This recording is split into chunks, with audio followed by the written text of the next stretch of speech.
turned the key and pushed the door. "Get out here," he shouted, but I stayed there on the floor, frozen in the terror that rose and filled my brain, for I knew what they intended.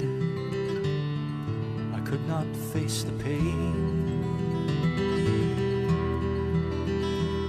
Then soldiers came into the cell, and they dragged me to the yard. They threw me down before a cross, brought the whip down hard. "Carry it," they shouted, as I struggled to my feet. I put my shoulder under it and dragged it to the street. I stumbled through a wall of screams as they drove me through the gate. It seemed that thousands lined the streets, their voices filled with hate, like a wolf pack in the night that moves in for the kill. They closed the gap and followed us as we started up the hill. And it seemed I'd barely reached the top when they grabbed me from behind. They threw the cross down under me and tied the ropes that bind the arms close to the beams as they nailed the feet and hands. And they raised the cross up in the air and dropped it in its stand.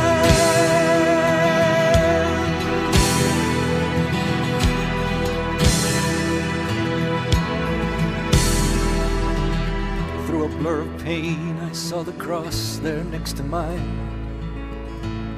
There were people all around it, so I looked to read the sign. It was nailed there up above his head, so the world could see the news that the man who seemed so helpless there was the King of all the Jews. And the crowd that stood around his cross made jokes about his name. They shouted, laughed, and spat on him, so I joined in the game.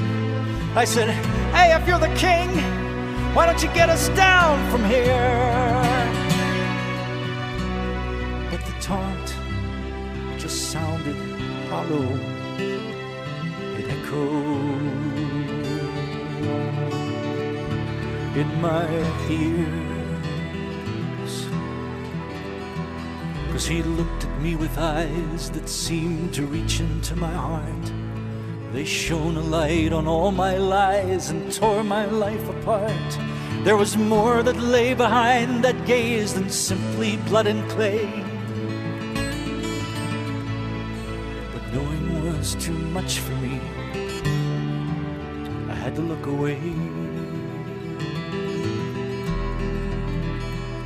But I chanced another look at him while he was looking down, where the soldiers who just crucified us drank there on the ground. And although he spoke them quietly, somehow his words came through. He said, "Father, please forgive them.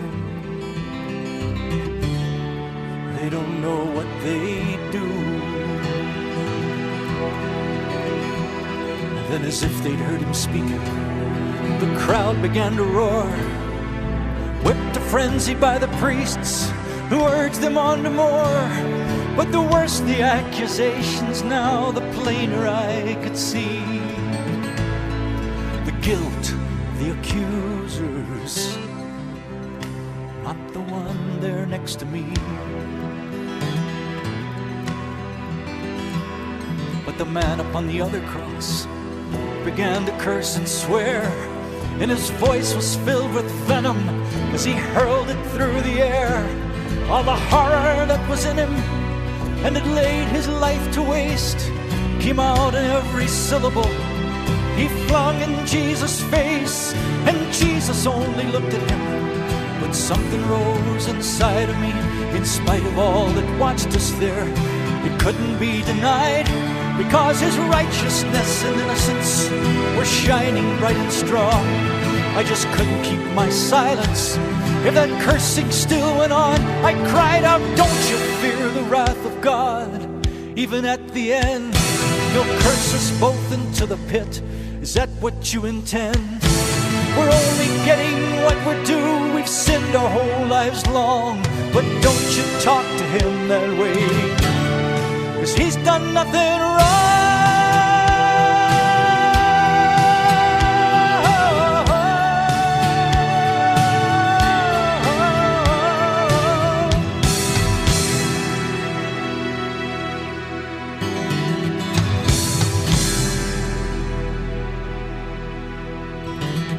All my courage, in a voice not quite my own,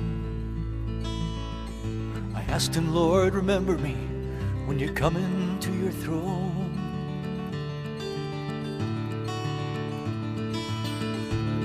He answered me, and even then his love was undisguised. He said, before the sun has set today, you'll be with me in paradise. The shouts and curses did not stop even when the sunlight ceased. But somehow in the midst of it, my soul had been released.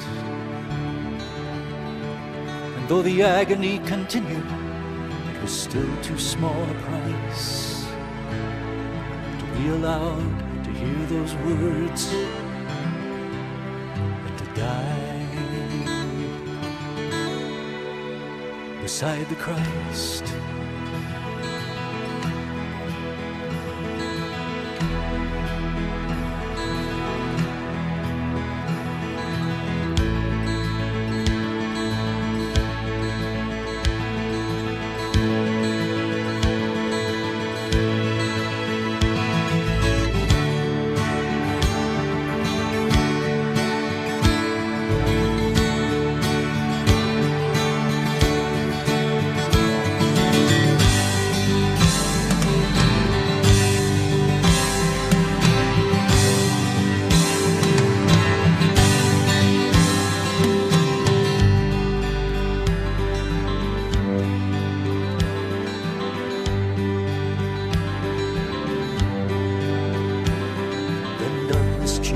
Dawning, and I heard the sound of voices. The air was warm around me. I stood beside a stream, and Abraham was speaking to the multitudes before him, the unfolding of the answer to our prayers and hopes and dreams. Then far across the chasm came a rumbling like the thunder, and the Prince of Peace came shining from his mouth, the power stream.